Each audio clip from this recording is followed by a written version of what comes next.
मनोज जरांगे पाटील गेल्या काही वर्षांमध्ये महाराष्ट्राच्या सामाजिक आणि राजकीय क्षेत्रात उदयास आलेले एक प्रभावशाली जनआंदोलनाचं नेतृत्व. मराठा आरक्षणाच्या प्रश्नाला राज्याच्या राजकीय केंद्रस्थानी आणण्याचं श्रेय जर कोणाला द्यायचं असेल तर त्यामध्ये त्यांचं नाव हे अग्रक्रमाने घ्यावं लागेल. बीड जिल्ह्यातील एका सामान्य शेतकरी कुटुंबातून आलेल्या जरांगे पाटील यांनी कोणतीही मोठी राजकीय पार्श्वभूमी किंवा आर्थिक ताकद नसताना देखील केवळ जनसमर्थन, सातत्यपूर्ण संघर्ष आणि वैयक्तिक त्यागाच्या जोरावरती स्वतःची स्वतंत्र ओळख निर्माण केली आहे. मराठा समाजातील आर्थिक, शैक्षणिक आणि सामाजिक असुरक्षिततेला त्यांनी आरक्षणाच्या मागणीशी जोडलं आणि त्यातूनच व्यापक जनचळवळही उभी केली. त्यामुळे ते केवळ आरक्षण आंदोलनाचे नेते न राहता मराठा समाजातील असंतोष आणि अपेक्षांचे प्रतिनिधी बनलेले आहेत. त्यांच्या व्यक्तिमत्वाचा, त्यांच्या कार्याचा आज आपण आजच्या विश्लेषणातून आढावा घेणार आहोत. नमस्कार, मी सायली नलवडे कविटकर आणि आपण पाहताय विश्लेषण वाई. जरांगे पाटील यांच्या नेतृत्वाची सर्वात मोठी ताकद म्हणजे त्यांचं आंदोलन हे ग्रामीण भागातील सामान्य मराठा कुटुंबांच्या भावनांशी जोडलं गेलं. मराठवाड्यासारख्या दुष्काळग्रस्त आणि आर्थिकदृष्ट्या मागासलेल्या भागामध्ये शेतीचं संकट, बेरोजगारी आणि शिक्षणातील स्पर्धा या समस्यांमुळे निर्माण झालेली अस्वस्थता त्यांनी ग्रामीण शैलीमध्ये प्रभावीपणे मांडली. त्यामुळे त्यांचं आंदोलन हे केवळ आरक्षणापुरतं मर्यादित राहिलेलं नाहीये, तर सामाजिक न्याय आणि आर्थिक संधीच्या प्रश्नांचं देखील प्रतीक बनलं. विशेषतः युवक वर्गामध्ये त्यांनी मोठं स्वतःबद्दलचं आकर्षण निर्माण केलं. पारंपरिक राजकीय नेतृत्वापासून दूर राहून थेट जनतेशी संवाद साधण्याची त्यांची शैली ही आंदोलनाला अधिक व्यापक स्वरूप देणारी ठरली आहे. मराठा आंदोलनाला राज्यव्यापी रूप देण्यामध्ये सोशल मीडिया आणि त्याचबरोबर ती गावागावातील स्थानिक नेटवर्कचा त्यांनी प्रभावी वापर केला किंवा त्यांना तो वापर करता आला. ग्रामीण महाराष्ट्रातील तरुणांना आंदोलनाशी जोडण्यात ही रणनीती निर्णायक ठरलेली आहे. अनेक गावांमध्ये बैठका, रॅली, साखळी उपोषणं आणि शांततापूर्ण मोर्चाच्या माध्यमातून त्यांनी एक भावनिक वातावरण निर्माण केलं. त्यामुळे आंदोलन फक्त एका जिल्ह्यापुरतं किंवा काही संघटनांपुरतं मर्यादित राहिलं नाही, तर ते मराठा समाजाच्या व्यापक ओळखीचा भाग बनलं. जरांगे पाटलांच्या नेतृत्वाची दुसरी बाजू म्हणजे उपोषण आणि अहिंसक आंदोलनाची रणनीती. महाराष्ट्राच्या राजकीय आणि सामाजिक इतिहासामध्ये अनेक आंदोलनं झाली असली तरीही दीर्घकालीन आणि सातत्यपूर्ण उपोषणाच्या माध्यमामधून सरकारला वारंवार चर्चेच्या टेबलवरती आणण्याचं कौशल्य हे जरांगे पाटील यांनी दाखवून दिलंय. अंतरवाली सराटी हे गाव मराठा आंदोलनाचे केंद्रबिंदू बनण्यामागे त्यांचं नेतृत्व कारणीभूत ठरलं. त्यांच्या प्रत्येक उपोषणानंतर राज्य सरकारला भूमिका स्पष्ट करावी लागली, समित्या स्थापन कराव्या लागल्या किंवा काही निर्णय घ्यावे लागले. त्यामुळे सरकारवरती दबाव निर्माण करण्यामध्ये ते यशस्वी ठरले हे मान्य करावंच लागेल.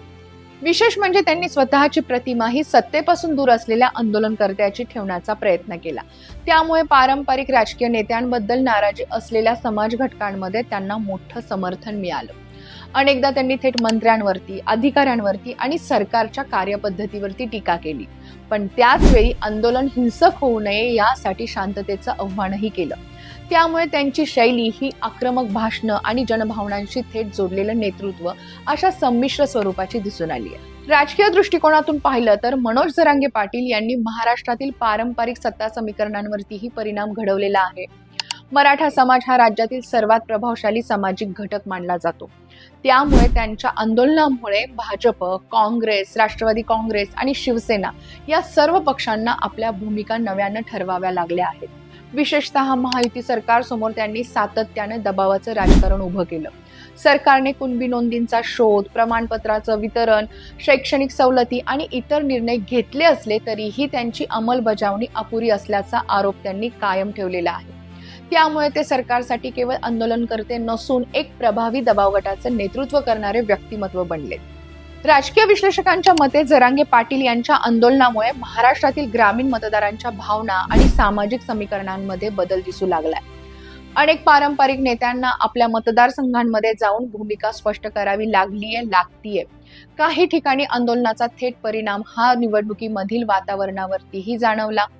त्यामुळे त्यांच्या नेतृत्वाकडे केवळ सामाजिक चळवळ म्हणून पाहिलं जात नाहीये, तर संभाव्य राजकीय प्रभाव म्हणूनही पाहिलं जाऊ लागले. मात्र त्यांच्या नेतृत्वावरती देखील टीका होत आली आहे. मराठा समाजाला ओबीसी प्रवर्गातून आरक्षण देण्याच्या मागणीमुळे ओबीसी समाजातील काही घटकांमध्ये अस्वस्थता निर्माण झाली. त्यामुळे सामाजिक ध्रुवीकरण वाढण्याची देखील भीती व्यक्त करण्यात आलेली आहे. काही आंदोलनादरम्यान हिंसाचार, आत्महत्या आणि त्याचबरोबर ती आंदोलनातील मृत्यू आणि संघटनात्मक शिस्तीबाबतही प्रश्न उपस्थित झाले. तसेच त्यांच्या काही राजकीय वक्तव्यांमुळे आणि त्याचबरोबर ती नेत्यांवरील वैयक्तिक आरोपांमुळे किंवा वक्तव्यांमुळे आंदोलनाचा मुख्य मुद्दा बाजूला पडत असल्याची टीका देखील विरोधकांनी आणि त्याचबरोबर ती त्यांच्या समाज घटकांनीही केली. तरीही जरांगे पाटील यांनी हे सर्व आरोप हे राजकीय हेतूने प्रेरित असल्याचे सांगत स्वतःची भूमिका ठाम ठेवली. कायद्याच्या आणि घटनात्मक मर्यादांच्या चौकटीमध्ये मराठा आरक्षणाचा प्रश्न सोडवणे हे कोणत्याही सरकारसमोरचं मोठं आव्हान राहिलेलं आहे. सर्वोच्च न्यायालयाचे निर्णय, 50% आरक्षणाच्या मर्यादा आणि विविध आयोगांचे अहवाल या सर्व गोष्टींमुळे हा विषय अधिक गुंतागुंतीचा बनलाय. अशा परिस्थितीमध्ये जरांगे पाटील यांनी जनभावना कायम सक्रिय ठेवण्यामध्ये यश मिळवलं आहे. पण त्याच वेळी आंदोलनाच्या मुख्य मागण्यांना कायदेशीर आधार मिळवणं हे देखील त्यांच्या पुढील सर्वात मोठं आव्हान मानलं जातं. व्यक्तिमत्वाच्या दृष्टिकोनातून पाहिलं तर मनोज जरांगे पाटील यांची प्रतिमा ही साधेपणा, संघर्षशीलता आणि भूमिकेवरती ठाम राहणं यांचं मिश्रण आहे. पांढरा शर्ट, साधी राहणी आणि थेट भाषा शैली यामुळे ते सामान्य मराठा समाजाशी सहज जोडले जातात. त्यांची प्रतिमा ही पारंपरिक राजकारणापेक्षा जनआंदोलनातील कार्यकर्त्याची अधिक आहे. त्यामुळे त्यांना मिळणारं समर्थन हे देखील पक्षीय राजकारणापेक्षा सामाजिक अस्मिता आणि त्याचबरोबर ती भावनिक बांधिलकीवरती आधारित असल्याचं अनुभवायला येतं. मनोज जरांगे पाटील यांचे राजकीय आणि सामाजिक महत्त्व हे केवळ मराठा आरक्षणाच्या प्रश्नापुरते मर्यादित नाहीये. त्यांनी मराठा समाजातील आर्थिक आणि सामाजिक असुरक्षिततेला सार्वजनिक चर्चेचा विषय बनवले. सरकारला वारंवार भूमिका घ्यायला भाग पाडले आणि मराठा समाजामध्ये नव्या प्रकारची संघटनात्मक ऊर्जा देखील निर्माण केली. त्यांच्या या आंदोलनामुळे महाराष्ट्राच्या राजकारणामध्ये सामाजिक न्याय, आरक्षण आणि त्याचबरोबर ती प्रतिनिधित्व या मुद्द्यांना पुन्हा एकदा केंद्रस्थानी स्थान मिळाले. भविष्यामध्ये त्यांचे नेतृत्व हे आंदोलनाच्या चौकटीत राहते की सक्रिय राजकीय पर्यायामध्ये रूपांतरित होते, यावरतीच त्यांच्या प्रभावाची पुढील दिशा ठरणारी आहे. सध्या तरी मनोज जरांगे पाटील हे महाराष्ट्रातील सर्वात प्रभावशाली जन आंदोलनात्मक नेतृत्वापैकी एक मानले जातात आणि मराठा आरक्षणाच्या इतिहासात त्यांचं नाव हे एक महत्त्वपूर्ण अध्याय म्हणून नक्कीच नोंदवलं जाईल, यामध्ये तीळ मात्र शंका नाहीये. तुम्हाला काय वाटतं? मनोज जरांगे पाटील यांचं नेतृत्व हे मराठा समाजासाठी निर्णायक ठरत आहे का, की या आंदोलनाला आता नव्या राजकीय दिशेची गरज आहे?